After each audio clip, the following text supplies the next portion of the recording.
This daughter gets home with her new boyfriend and warns her mother of his arrival. When the mother appears in the room to talk, she notices the presence of the man whom she knows and questions what he is doing there. The daughter explains that they are dating, and the man says he hopes she doesn't mind. But the mother doesn't say anything about it, because she knows the man since she has seen him growing up. The daughter tells her that she is going to watch a movie in the bedroom with her boyfriend, and they both leave the room under the eyes of the mother. The mother doesn't believe in their excuse, but is not worried because at least she knows the boy. On another day, the daughter arrives with a different man and the mother finds it strange, even though she also knows this boy. The daughter explains that they are dating, and the mother gets up, surprised with the news. The boy confirms that they are dating, then greets his mother-in-law with a handshake, claiming that it is a pleasure to see her after so long. Then quickly the daughter interrupts them, telling the mother that they are going to watch a movie in her room. The mother thinks that the daughter can only have gone crazy, but that she will have to explain very well what she has been up to.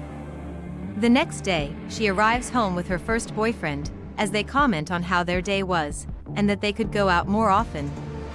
They both sit together on the couch in the living room, and when her mother appears wanting to talk, she stops herself for she sees the boyfriend there, greeting him normally. Then she asks if they are dating, and the relationship is confirmed by her daughter, and also by him soon after. Then the mother says that she needs to talk to her daughter later, that the matter is private. The boyfriend gets curious about what her mother wants. Later, the mother takes advantage of the fact that the daughter's boyfriend has left, and decides to go and get satisfaction from her daughter, so that she can explain what is going on. She calls for her daughter, but finds her with her second boyfriend, and she gives up, greeting the man nicely. She then says that she called his mother, but she didn't answer, so she asks where his brother is, who is also her daughter's boyfriend. The man replies that he hasn't talked to his brother for a while, and asks what the reason for her interest is.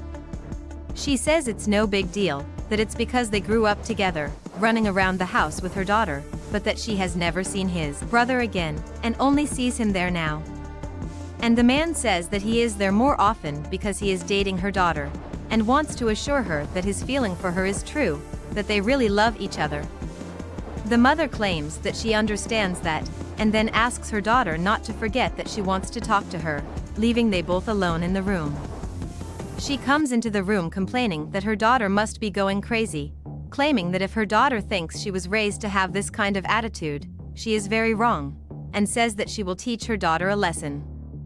Then she calls her daughter's first boyfriend, and tells him that she will make a special dinner to celebrate their relationship, claiming that they can enjoy a moment together, since he and her daughter always show up there just to watch movies.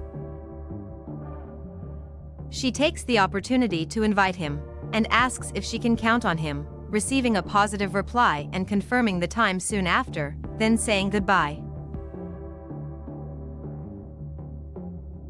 Then she calls her other boyfriend, and as soon as he answers the call, she takes the opportunity to say that she forgot to invite him to dinner when she saw him, and claims that this dinner will be so that they can talk more and get closer.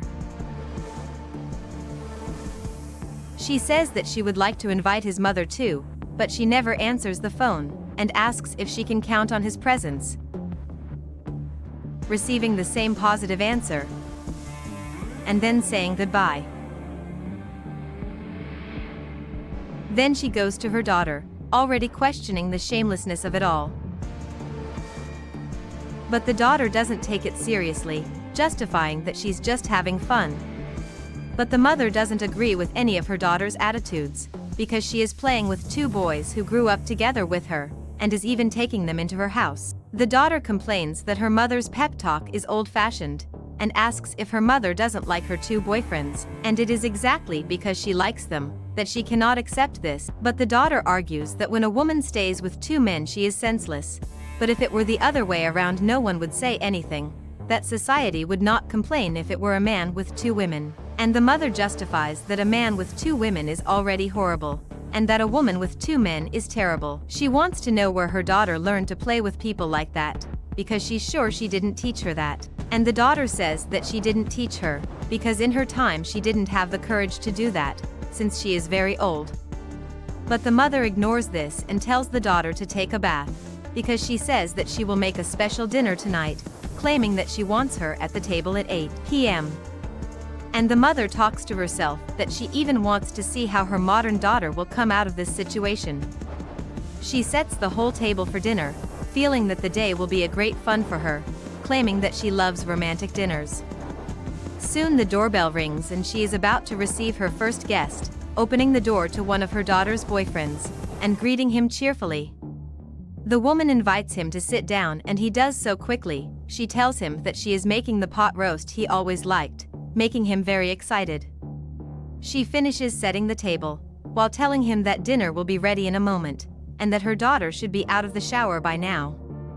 He doesn't understand her reason for putting 4 dishes on the table, and she explains that he will understand in a moment.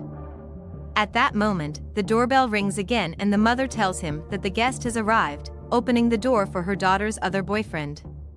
He finds it strange that his brother is sitting at his mother-in-law's table, but the woman hurries to invite him to sit down. She again comments that she wishes she had called their mother, and one of the boyfriends understands that she wants to have a family dinner, and the other says that he had already warned her that the two of them were not talking.